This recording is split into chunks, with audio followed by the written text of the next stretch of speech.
Rahasia Gereja yang Sehat. Surat pertama Rasul Petrus pasal 5. Seperti apakah komunitas gereja yang sehat? Di pasal terakhir dari kitab surat pertama, Petrus ini, sang rasul menasihati dua kelompok dalam gereja, yaitu penatua atau pemimpin gereja dan orang-orang muda dalam gereja. Rasul Petrus menasihati para penatua untuk menggembalakan kawanan domba Allah. Gambaran yang dipakai dalam kepemimpinan gereja bukanlah gambaran tentang seorang raja yang gagah perkasa dan membabat habis siapapun yang menentang kehendaknya, melainkan gambaran tentang seorang gembala yang merawat, memberi makanan sehat, menuntun domba-domba dengan sabar dan penuh kasih, serta mencari domba-domba yang sesat untuk dibawa pulang. Sebagai gembala, pemimpin gereja hendaknya tak melayani dengan berat hati atau keren terpaksa, tapi dengan penuh kerelaan sebagai bukti kasihnya kepada Tuhan. Pemimpin gereja sepatutnya memeriksa motivasi dirinya dalam melayani. Janganlah kita melayani demi mendapat keuntungan tertentu, tapi kita seharusnya melayani karena sudah mengalami kasih Tuhan. Dengan motivasi yang benar, seorang pemimpin dapat melayani dengan penuh pengabdian diri dan antusiasme yang besar. Rasul Petrus juga meminta para penatua agar tak bersikap seperti tiran, yaitu penguasa yang lalim dan semenang-menang, tapi menjadi teladan. Menjadi pemimpin berarti melayani dan siap berkorban, bukan menuntut utek dilayani. Selanjutnya, Rasul Petrus menasihati agar orang-orang muda bersikap hormat dan tunduk kepada orang-orang tua dan para pemimpin gereja. Perbedaan cara pandang antara kaum muda dan kaum tua bisa mengakibatkan konflik serius dalam gereja.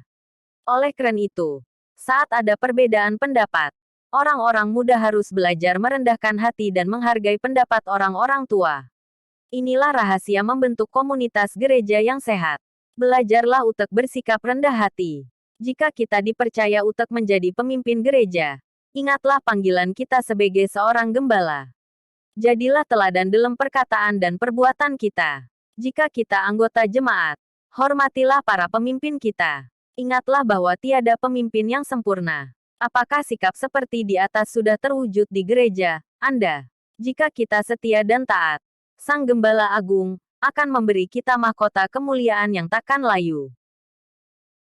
Sang Penyelamat. Surat kepada jemaat di Roma pasal 5 ayat 12-21. Natal itu hari raya untuk memperingati kelahiran Yesus Kristus di dunia ini.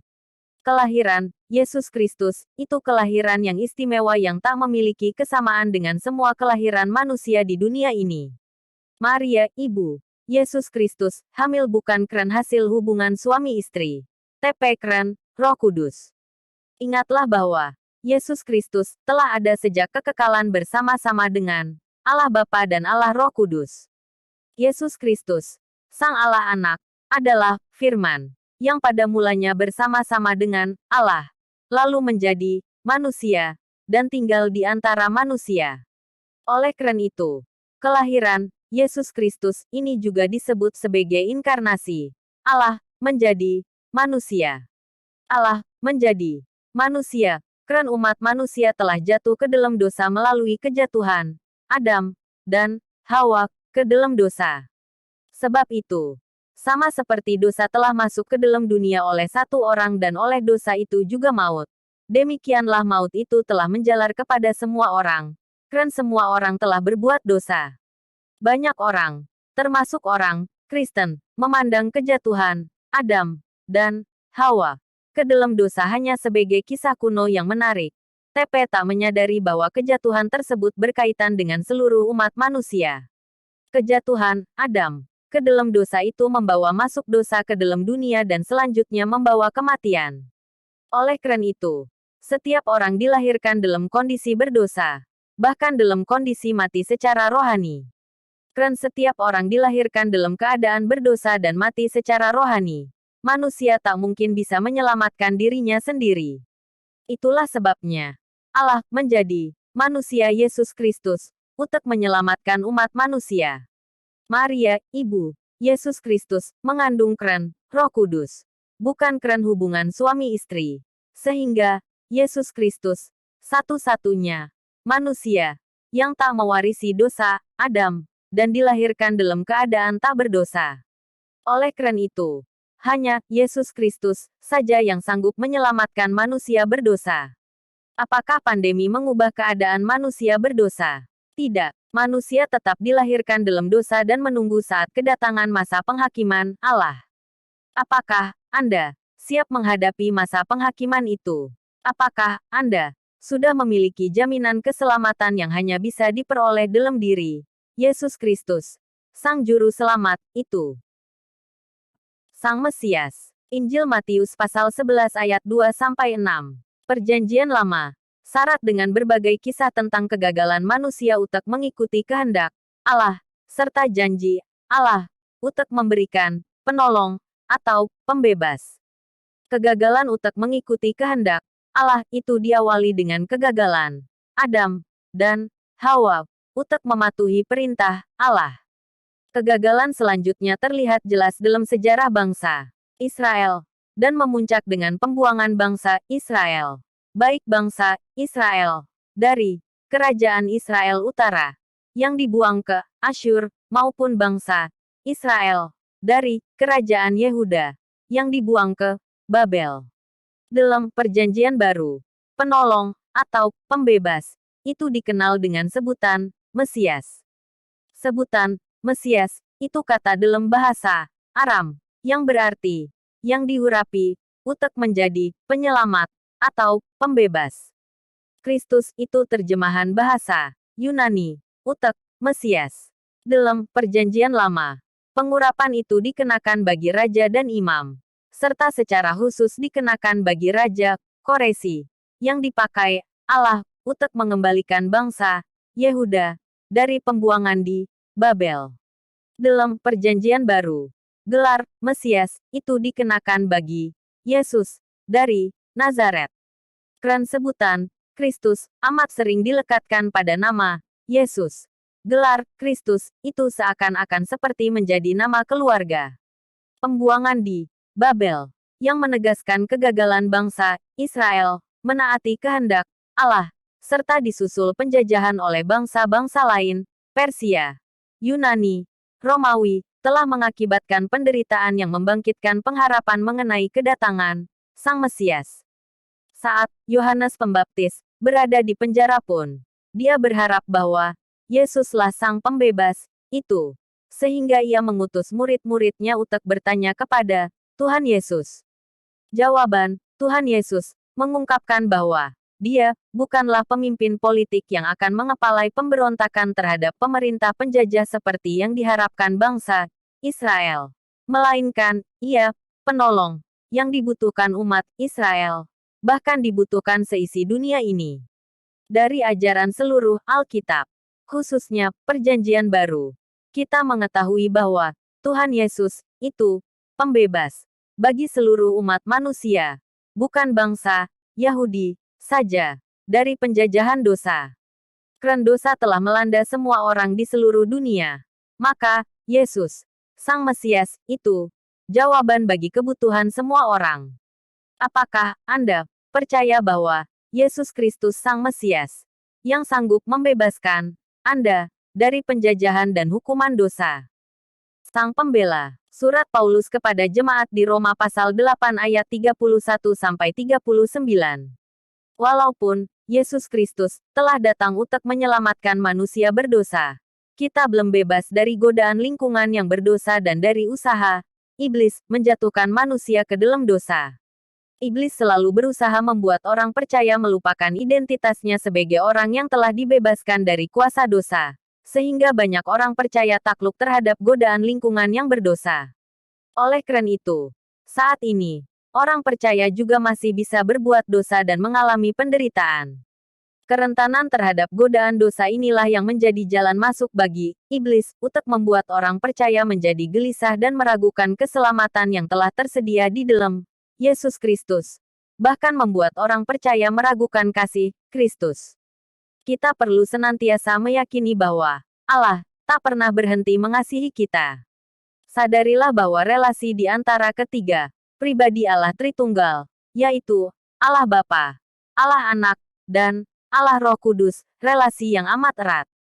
Di dalam kekekalan, Allah Anak, yang disebut Firman, berada bersama-sama dengan Allah Bapa.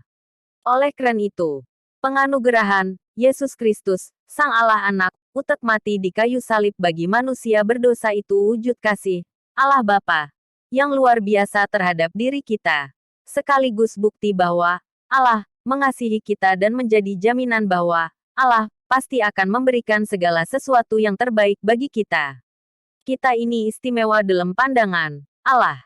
Kita tak mungkin ditinggalkan atau diabaikan. Allah Bapa, Yesus Kristus, yang telah memberikan yang terbaik bagi kita, yaitu diri-Nya sendiri, saat ini menjadi pembela bagi kita di hadapan Allah Bapa. Tiada yang dapat memisahkan kita dari kasih Allah yang ada di dalam Kristus Yesus, Tuhan kita.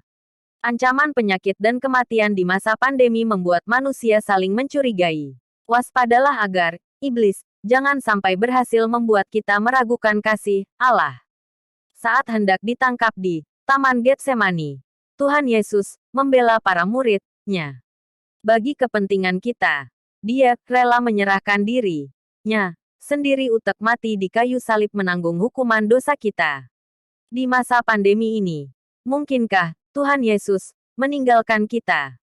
Apakah Anda yakin bahwa Kristus akan selalu membela Anda, baik saat Anda menjalani kehidupan di dunia maupun setelah Anda meninggalkan dunia ini? Sang Guru Agung. Injil Matius pasal 4 ayat 18-22. Peran Tuhan Yesus sebagai juru selamat dikenal banyak orang. Walakin, tak banyak orang yang menyadari bahwa Yesus Kristus itu seorang guru yang agung.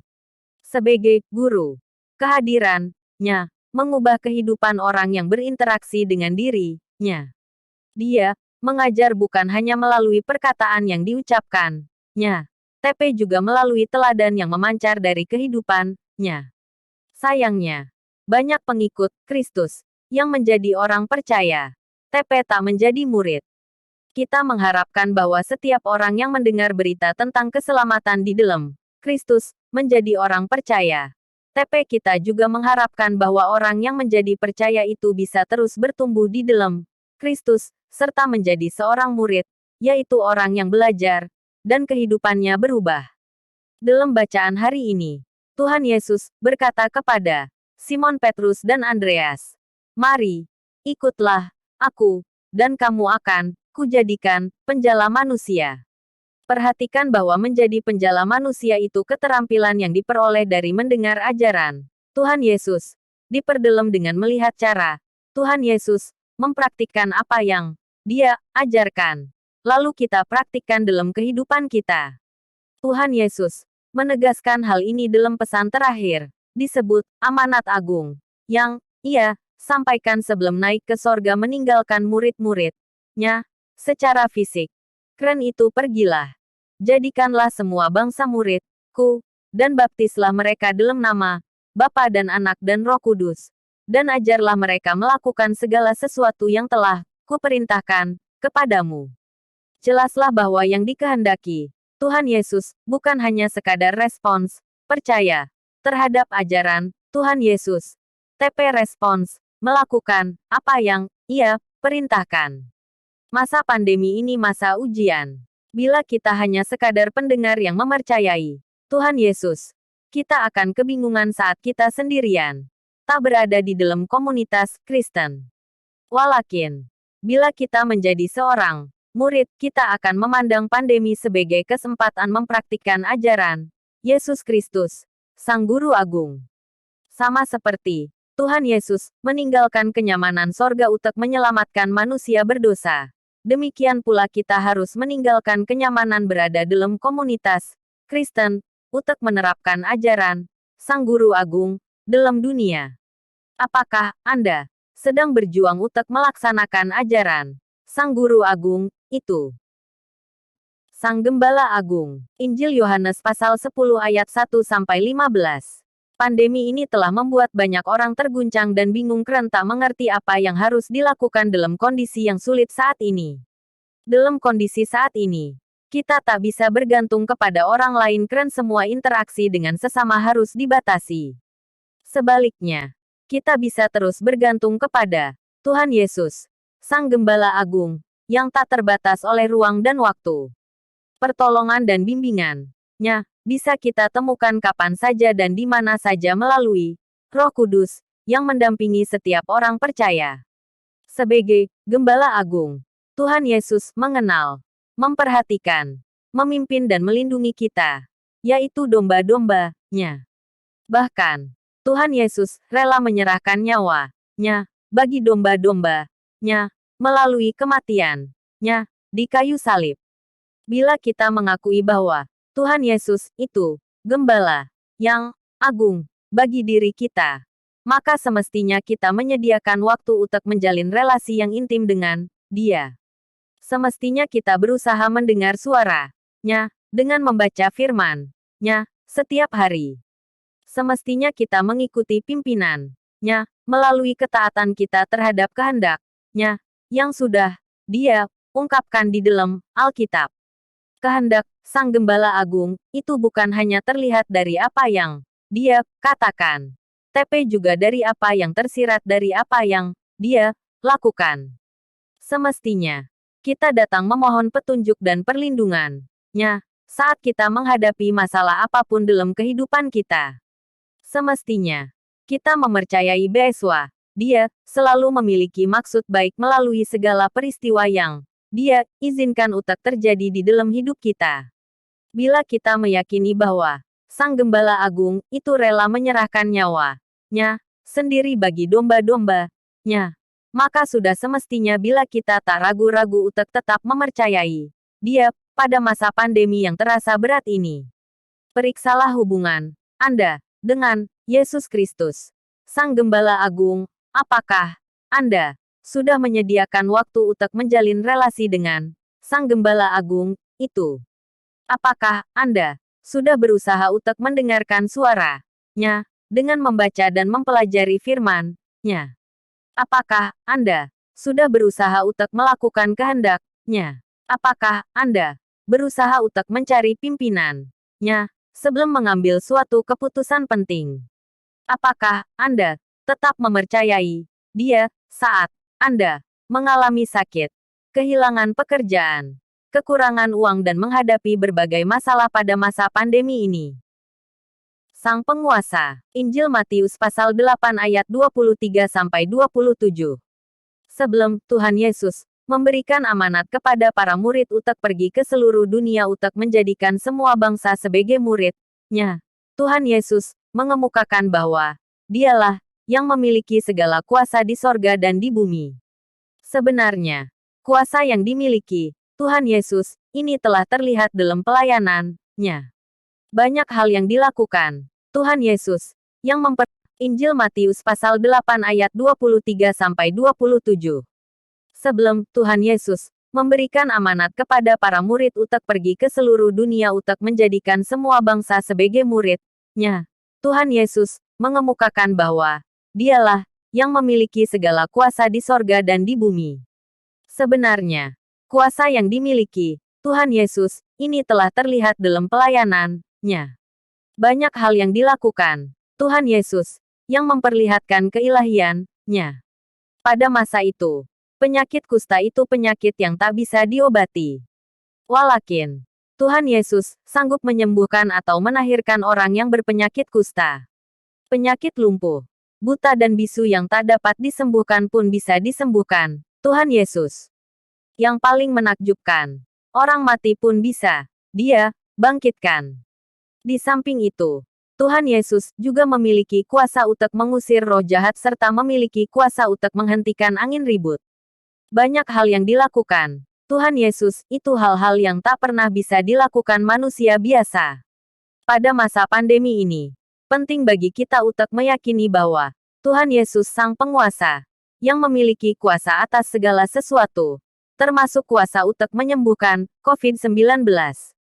Walakin, kita perlu menyadari bahwa kita tak berhak mengatur apa yang harus Dia lakukan. Dia memiliki kuasa untuk menyembuhkan, tapi Dia tak memiliki kewajiban untuk menyembuhkan. Dia bebas untuk menentukan apa yang Dia pandang baik untuk Dia lakukan. Di Palestina, pada zaman Tuhan Yesus, masih amat banyak orang yang sakit atau kerasukan setan. TP tak disembuhkan. Kita tak bisa memaksa Tuhan Yesus melakukan apa yang kita kehendaki. Pada masa kini pun, Tuhan Yesus tak memiliki kewajiban untuk menghentikan pandemi COVID-19. Pemahaman kita tentang kemahakuasaan Tuhan Yesus seharusnya tak membuat kita memaksa Tuhan untuk melakukan apa yang kita inginkan. Sebaliknya, pemahaman tersebut seharusnya membuat kita bersandar kepada-Nya dan memohon pertolongan-Nya. Apakah Anda meyakini bahwa Yesus Kristus pemegang kekuasaan di sorga dan di bumi? Apakah Anda meyakini bahwa Dia berkuasa untuk menghentikan pandemi bila hal itu Dia kehendaki? Apakah Anda selalu berusaha bersandar kepada pertolongan Tuhan Yesus, khususnya saat Anda menghadapi masalah besar? Sang Penghibur. Injil Lukas pasal 2 ayat 1-35. Sejarah Israel. Itu sejarah yang menyedihkan. Bangsa Israel. Itu bangsa yang dipilih Tuhan untuk menjadi umat-Nya. TP mereka gagal menaati Tuhan. Mereka gampang tergoda untuk menyembah ilah lain. Sehingga Tuhan sering menghukum mereka.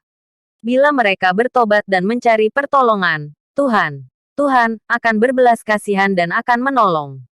Sayangnya, saat keadaan baik-baik saja, mereka mudah meninggalkan Tuhan dan beribadah kepada ilah lain. Hal itu kembali mendatangkan hukuman Tuhan. Demikianlah kondisi semacam itu terus berulang dalam sejarah Israel dan menimbulkan duka yang mendalam-dalam diri orang-orang yang mengasihi Tuhan. Oleh karena itu, tak mengherankan bila dalam bacaan hari ini, Sang Mesias, yang dinanti-nantikan bangsa Israel, itu disebut sebagai penghiburan bagi Israel. Orang-orang Israel yang saleh menantikan kedatangan Mesias, yang akan mengubah keadaan secara radikal. Peristiwa Natal, yaitu peristiwa kelahiran Tuhan Yesus, terjadi dalam kesederhanaan, jauh dari pesta pora.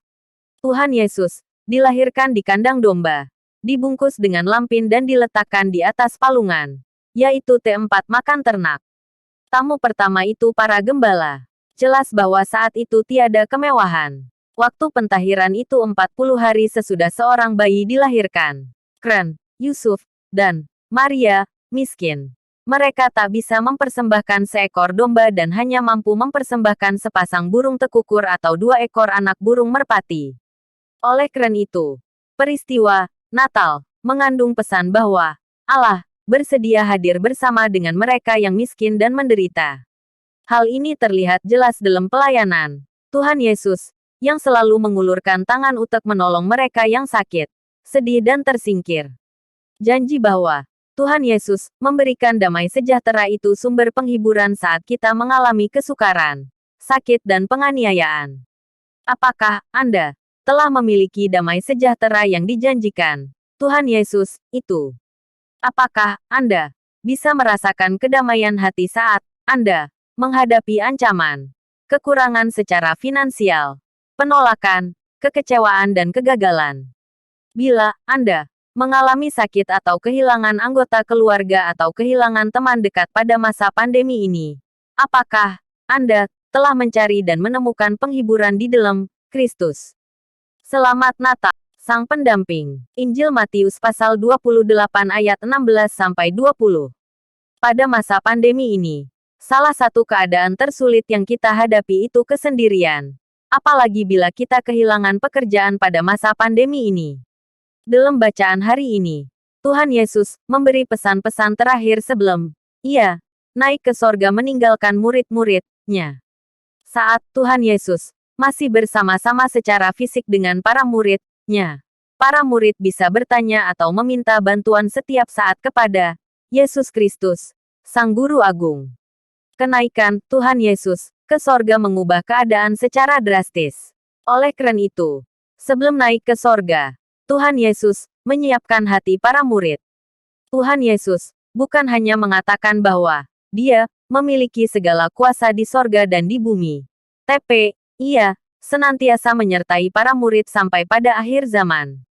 Tentu saja penyertaan ini tak dilakukan secara fisik, melainkan penyertaan melalui Roh Kudus, yang diutus Allah Bapa, untuk berdiam di hati setiap orang percaya dan untuk mengingatkan akan semua yang telah disampaikan Tuhan Yesus kepada para murid. Pendampingan oleh Roh Kudus, yang menggantikan peran Tuhan Yesus secara fisik ini penting karena para murid, dan juga semua orang percaya pada masa kini, memiliki tugas untuk pergi menjadikan semua bangsa sebagai murid Kristus. Pendampingan oleh Roh Kudus membuat para murid dan orang-orang percaya masa kini memiliki kuasa untuk melakukan berbagai pekerjaan besar secara tak terbatas. Pada permulaan masa pandemi, gereja seakan-akan menjadi lumpuh. Walakin, pendampingan Roh Kudus memampukan gereja untuk terus melayani secara daring. Pelayanan yang sebelumnya terbatas oleh gedung gereja telah bertransformasi menjadi pelayanan yang menembus semua sekat pembatas gedung gereja. Perayaan Natal di tengah pandemi seharusnya mengingatkan kita bahwa Yesus Kristus itu Immanuel, artinya Allah menyertai kita, dan kita tak dibiarkan sendirian. Masalah tetap ada, dan akan terus ada, TP. Roh Kudus akan mendampingi kita menghadapi setiap masalah. Apakah Anda meyakini bahwa Allah menyertai Anda? Apakah Anda pernah meminta Kristus masuk ke dalam hati Anda? Bila belum, bukalah hati Anda, dan mohonlah Yesus Kristus untuk masuk ke dalam hati Anda, dan menyucikan diri Anda dari segala dosa. Immanuel. Meneguhkan panggilan Allah. Surat kedua Rasul Petrus pasal 1. Bagaimana kita bisa mengetahui bahwa kita adalah anak-anak Allah? Ini suatu pertanyaan yang penting. Pasal pertama kitab surat kedua Petrus ini menegaskan pentingnya seorang percaya berusaha supaya panggilan keselamatan yang Allah berikan semakin teguh. Orang Kristen yang sejati tak boleh sekadar mengatakan percaya dalam mulut dan hatinya, tapi imannya tak menghasilkan buah kesalehan hidup.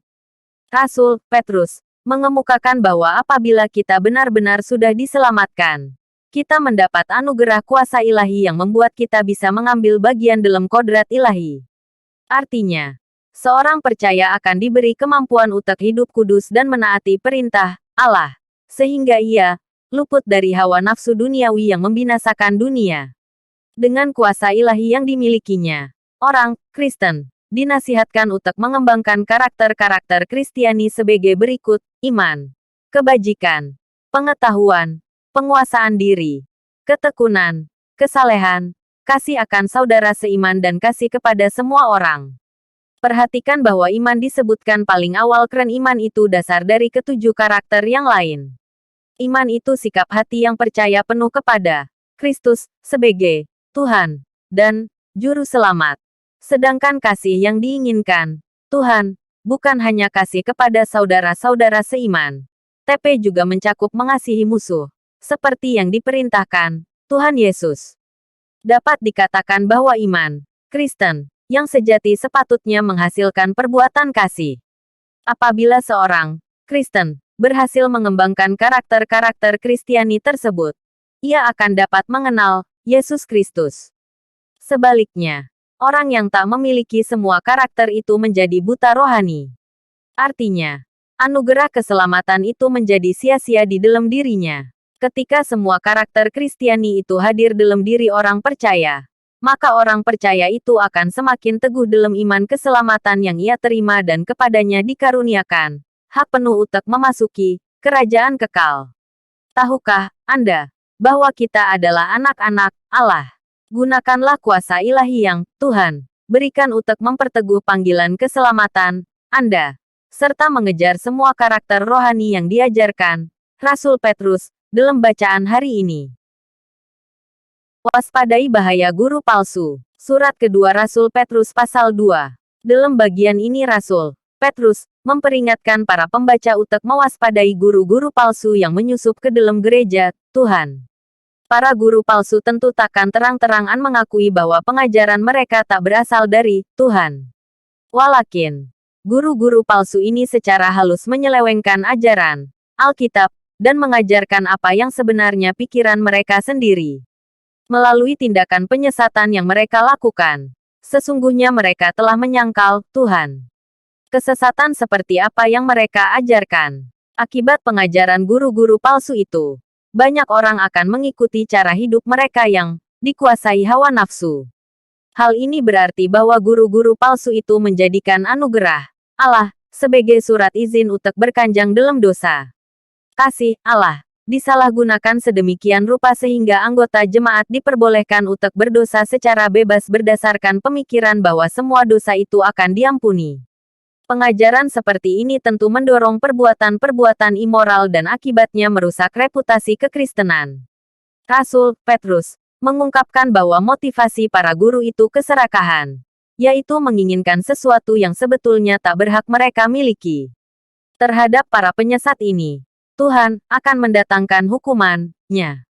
Mereka pasti akan berakhir dalam kebinasaan. Untuk membuktikan bahwa peringatan ini bukanlah isapan jempol, Rasul Petrus membeberkan tindakan penghukuman yang dilakukan Tuhan di masa lampau terhadap malaikat yang merupakan makhluk sorgawi yang berdosa pun. Tuhan tak enggan melemparkannya ke neraka. Ketika seluruh dunia, kecuali keluarga Nuh, hidup dalam dosa, Allah tak segan membinasakan mereka dengan air bah. Walakin, Allah juga berkuasa menyelamatkan orang-orang benar. Hal ini terlihat ketika Tuhan menyelamatkan Lot, yang hidupnya dikelilingi orang-orang jahat. Sekalipun orang-orang jahat di sekitar kita tampak sukses dan makmur, janganlah tergiur cara hidup mereka. Ingatlah bahwa keadaan orang-orang fasik itu akan berakhir dengan kebinasaan. Marilah kita memohon agar Tuhan menjaga hati kita dan memampukan kita untuk hidup benar di hadapan-Nya. Waspadai bahaya guru palsu. Surat kedua Rasul Petrus pasal 2. Dalam bagian ini Rasul Petrus memperingatkan para pembaca untuk mewaspadai guru-guru palsu yang menyusup ke dalam gereja Tuhan. Para guru palsu tentu takkan terang-terangan mengakui bahwa pengajaran mereka tak berasal dari Tuhan. Walakin, guru-guru palsu ini secara halus menyelewengkan ajaran Alkitab dan mengajarkan apa yang sebenarnya pikiran mereka sendiri. Melalui tindakan penyesatan yang mereka lakukan, sesungguhnya mereka telah menyangkal Tuhan. Kesesatan seperti apa yang mereka ajarkan. Akibat pengajaran guru-guru palsu itu, banyak orang akan mengikuti cara hidup mereka yang dikuasai hawa nafsu. Hal ini berarti bahwa guru-guru palsu itu menjadikan anugerah Allah sebagai surat izin untuk berkanjang dalam dosa. Kasih Allah disalahgunakan sedemikian rupa sehingga anggota jemaat diperbolehkan untuk berdosa secara bebas berdasarkan pemikiran bahwa semua dosa itu akan diampuni. Pengajaran seperti ini tentu mendorong perbuatan-perbuatan immoral dan akibatnya merusak reputasi kekristenan. Rasul Petrus mengungkapkan bahwa motivasi para guru itu keserakahan, yaitu menginginkan sesuatu yang sebetulnya tak berhak mereka miliki. Terhadap para penyesat ini, Tuhan akan mendatangkan hukuman-Nya. Mereka pasti akan berakhir dalam kebinasaan. Untuk membuktikan bahwa peringatan ini bukanlah isapan jempol, Rasul Petrus membeberkan tindakan penghukuman yang dilakukan Tuhan di masa lampau terhadap malaikat yang merupakan makhluk sorgawi yang berdosa pun. Tuhan tak enggan melemparkannya ke neraka. Ketika seluruh dunia, kecuali keluarga Nuh, hidup dalam dosa, Allah tak segan membinasakan mereka dengan air bah. Walakin, Allah juga berkuasa menyelamatkan orang-orang benar. Hal ini terlihat ketika Tuhan menyelamatkan Lot, yang hidupnya dikelilingi orang-orang jahat. Sekalipun orang-orang jahat di sekitar kita tampak sukses dan makmur, janganlah tergiur cara hidup mereka. Ingatlah bahwa keadaan orang-orang fasik itu akan berakhir dengan kebinasaan. Marilah kita memohon agar Tuhan menjaga hati kita dan memampukan kita untuk hidup benar di hadapan-Nya. Waspadai pengejek di zaman akhir. Surat kedua Rasul Petrus pasal 3. Di pasal terakhir kitab surat kedua Petrus, Sang Rasul memperingatkan pembacanya akan bahaya pengajaran guru-guru palsu tentang akhir zaman. Rasul Petrus menasihatkan pentingnya mengingat segala perkataan para nabi maupun para rasul. Dilihat dari konteksnya, Perkataan yang dimaksud tentang datangnya hari Tuhan. Rasul Petrus menegaskan bahwa hari-hari di zaman akhir akan tampil para pengejek. Yang dimaksud dengan hari-hari di zaman akhir, itu masa sejak Yesus Kristus terangkat ke sorga sampai Dia datang kembali ke dunia. Periode ini mencakup zaman Rasul Petrus menulis surat ini dan masa kita saat ini. Para pengejek di sini sangat mungkin mengacu kepada para guru palsu yang dibahas di pasal sebelumnya. Tampaknya, orang-orang ini mengerti tentang wahyu Allah dan penghakiman akhir. Kemungkinan mereka mengenal Alkitab, tapi mereka tak mempercayai firman Tuhan. Mereka mengejek iman Kristen dengan menolak wahyu Tuhan dan hidup dalam hawa nafsu. Mereka sengaja menentang kehendak dan perintah Allah. Mereka tak percaya akan hari penghakiman terakhir. Mereka mengejek janji kedatangan Tuhan Yesus yang kedua kali. Mereka melupakan atau mengabaikan kebenaran firman Tuhan tentang tindakan penghukuman yang dilakukan Allah melalui air bah atas umat manusia di masa lampau. Selanjutnya, Rasul Petrus mengingatkan jemaat bahwa waktu Tuhan berbeda dengan waktu manusia. Apa yang manusia anggap sebagai kelalaian, keren, Tuhan Yesus tak kunjung datang kembali, sebetulnya memperlihatkan kesabaran Tuhan terhadap orang berdosa. Tuhan selalu menepati janji-Nya. Ia pasti datang. Tapi Tuhan ingin memberi kesempatan kepada manusia berdosa untuk bertobat dan kembali kepada-Nya. Bagi kita yang beriman kepada Kristus, hendaklah kita terus memelihara kerinduan kita akan Dia dengan segenap hati sambil menanti-nantikan kedatangan-Nya. Dalam penantian ini, Rasul Petrus mendorong kita untuk hidup dalam kesucian dan kesalehan. Bagi setiap orang yang belum sungguh-sungguh percaya kepada Kristus, hendaklah kebenaran ini menjadi dorongan untuk segera bertobat sebelum hari Tuhan tiba dan sudah terlambat untuk bertobat. Hidup sebagai orang arif. Surat kepada jemaat di Efesus pasal 5 ayat 15 sampai pasal 6 ayat 9. Dalam kehidupan kita, ada beberapa momen atau waktu yang singkat yang bisa dipakai untuk berhenti sejenak guna melakukan refleksi pribadi, seperti menjelang akhir tahun 2021 ini. Sebelum kita memasuki siklus 1 tahun yang baru, ada baiknya bila kita memikirkan dengan baik, apakah kita telah hidup sesuai dengan kehendak Allah. Ayat 15. Yang menjadi dasar perenungan kita saat ini. Sebenarnya satu kesatuan nasihat dalam surat kepada jemaat Efesus pasal 5 ayat 15 sampai pasal 6 ayat 9. Nasihat Rasul Paulus yang panjang itu terkait dengan nasihat sebelumnya, yaitu nasihat agar kita hidup sebagai anak-anak terang. Rasul Paulus meminta agar kita memperhatikan dengan seksama bagaimana cara kita hidup. Ia mendorong kita untuk mengawasi cara kita menjalani kehidupan. Semestinya, setiap murid Kristus hidup sebagai orang yang arif, yaitu orang yang melakukan kehendak Tuhan. Seharusnya, kita hidup sebagai anak-anak terang dan hidup kita tak sama dengan orang-orang yang tak mengenal Allah. Marilah kita merenungkan perilaku, perkataan, pikiran dan perasaan kita sepanjang tahun 2021. Allah menghendaki agar kita mengasihi Dia dengan sepenuhnya. Apakah sepanjang tahun 2021 kita bertumbuh dalam kasih dan ketaatan kepada-Nya? Sang Pencipta menghendaki agar kita mengasihi sesama. Apakah kita semakin hari semakin mengasihi orang-orang yang ada di sekitar kita? Sebagai suami, apakah Anda telah mengasihi istri sama seperti Kristus mengasihi jemaat, dan Anda telah memengaruhi istri untuk menjadi lebih menaati firman Tuhan? Sebagai suami, apakah Anda telah mengasihi istri sama seperti mengasihi diri sendiri? Sementara itu, sebagai istri, apakah Anda telah bertindak sebagai penolong yang sepadan, sehingga suami Anda terdorong untuk menjadi semakin bersungguh-sungguh melakukan kehendak Tuhan? Sebagai istri, apakah Anda telah menundukkan diri kepada suami sama seperti jemaat seharusnya tunduk kepada Kristus? Sebagai orang tua, apakah Anda telah mendidik anak-anak Anda untuk hidup dalam takut akan Tuhan? Sebagai anak, apakah Anda telah membiasakan diri untuk menghormati orang tua sebagai wujud ketaatan terhadap kehendak Tuhan?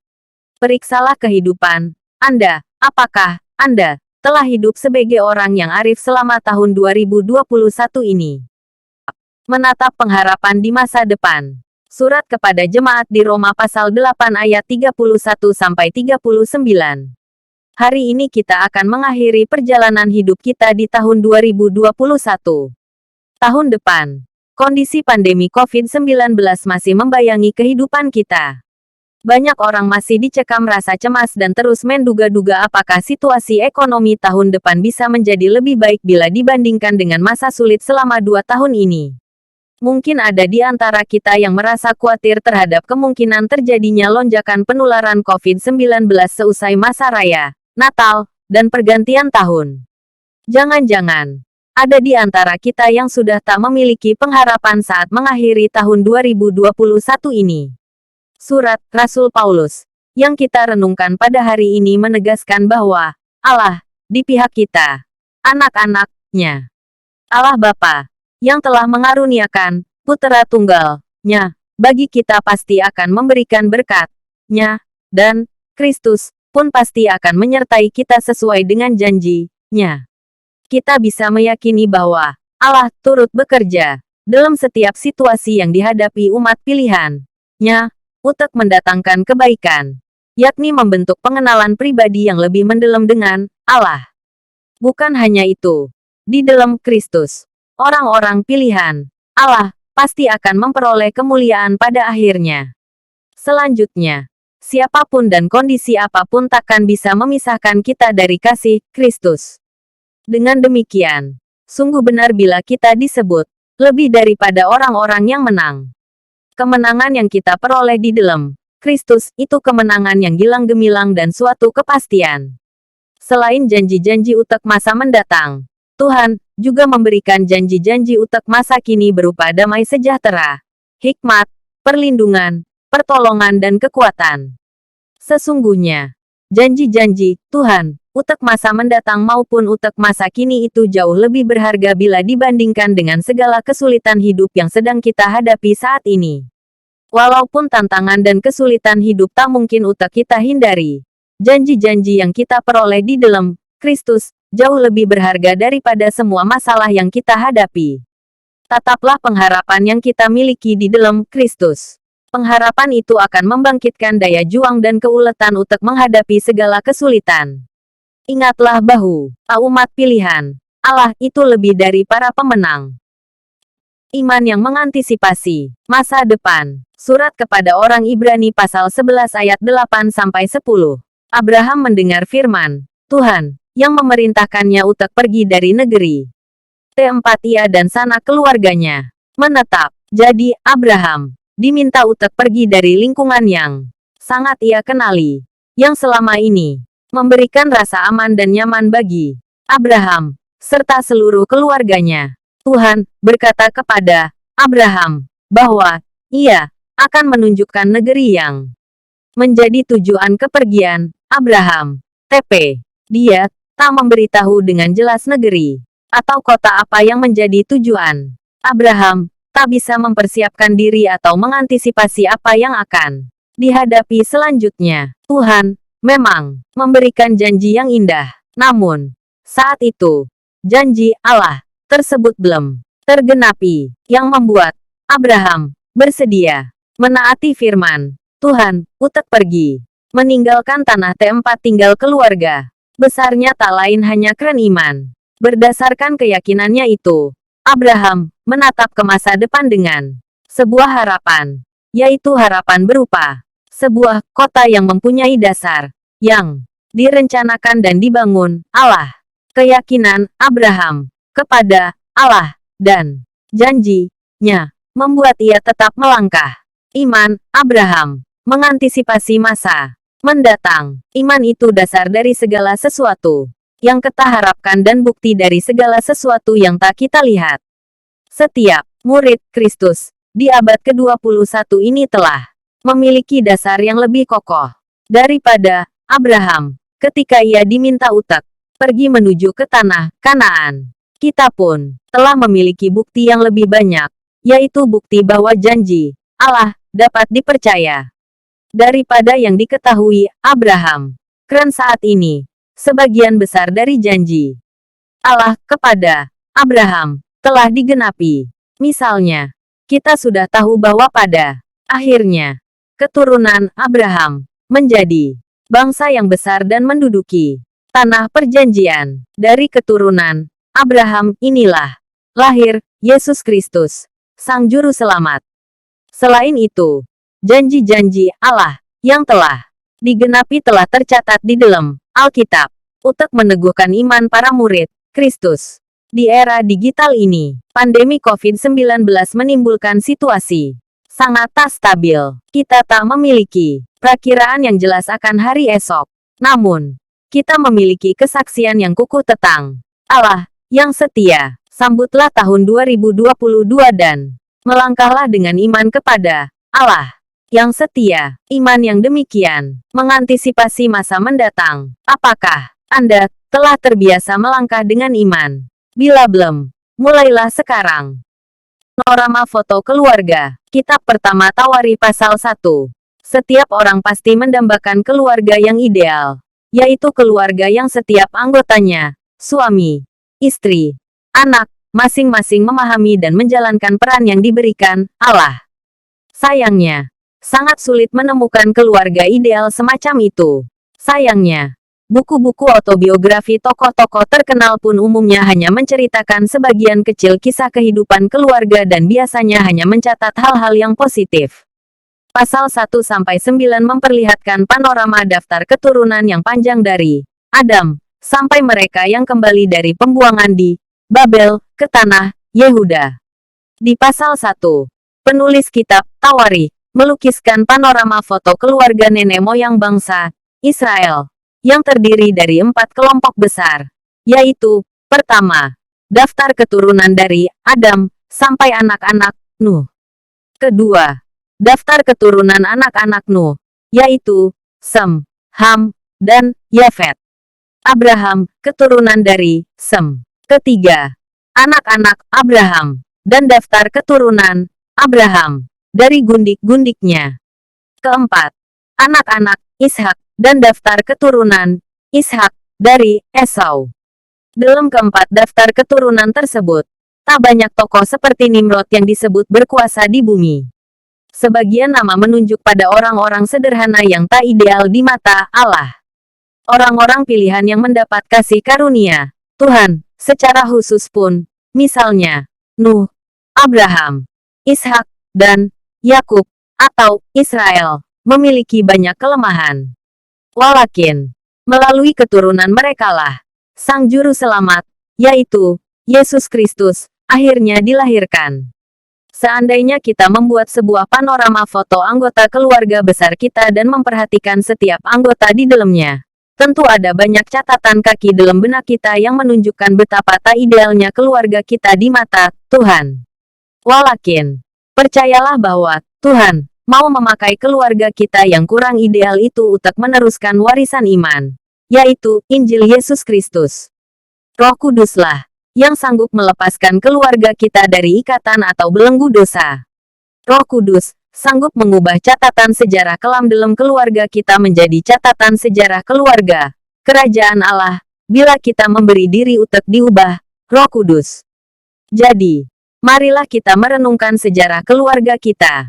Sejarah seperti apa yang sedang kita buat. Sejarah iman seperti apa yang akan Anda wariskan bagi generasi mendatang. Yang pertama atau yang terutama. Kitab pertama Tawari pasal 2. Identitas historis suatu bangsa tak terlepas dari awal mula terbentuknya bangsa tersebut. Identitas tersebut mencakup keunikan, sifat, karakter, suku, budaya serta keanekaragaman bangsa tersebut. Penulis Tawari mengingatkan generasi yang kembali dari pembuangan di Babel ke tanah Yehuda agar tak melupakan asal-usul mereka sebagai bangsa pilihan Tuhan yang dimulai dari Adam, Nuh, Abraham, Ishak, dan Yakub. Di pasal 2 ini, penulis mencatat ke-12 anak laki-laki Yakub yang mewakili 12 suku bangsa Israel. Dalam tradisi Israel, anak sulung lebih diutamakan karena mereka penerima warisan hak kesulungan. Seharusnya, Ruben lah penerima hak kesulungan. Walakin, karena Ruben berzinah dengan meniduri Bilha, yaitu istri atau gundik ayahnya sendiri, Tuhan menghukum Ruben dengan mencabut hak kesulungannya. Hak kesulungan itu akhirnya diberikan kepada keturunan Yusuf. Yusuf memang pantas mendapat hak kesulungan karena ia mendapat penyertaan dan kasih setia Tuhan, dan apa yang dikerjakan Yusuf dibuat Tuhan berhasil. Sekalipun demikian, dalam kedaulatannya, Tuhan justru memilih Yehuda, bukan Yusuf, sebagai pewaris kekuasaan atas umat Israel. Melalui keturunan Yehuda, lahir raja-raja yang kelak memimpin bangsa Israel. Mulai dari Daud, Salomo, lalu dilanjutkan dengan raja-raja di kerajaan Yehuda, sampai kepada Yesus yang disebut Kristus. Figur Yehuda bukanlah pribadi ideal. Ia mempunyai catatan masa lalu yang kelam dan memalukan. Ia menikah dengan perempuan Kanaan dan pergi mencari perempuan sundal yang ternyata menantunya sendiri, yaitu Tamar. Dalam kehendak, kedaulatan dan kemurahan-Nya, Allah dapat memakai orang-orang yang lemah dan tak berdaya untuk masuk dalam rencana kekal-Nya. Allah memilih Ishak, bukan Ismail. Allah memilih Yakub, bukan Esau. Allah memilih Yehuda, bukan Ruben atau Yusuf. Hal ini menyadarkan kita bahwa kita tak boleh sombong atau menganggap diri lebih layak daripada orang lain. Apakah Anda bersedia untuk dengan rendah hati menerima undangan Allah yang telah memilih Anda dan hendak memakai Anda untuk menjadi mitra yang menjalankan rencana-Nya bagi dunia ini?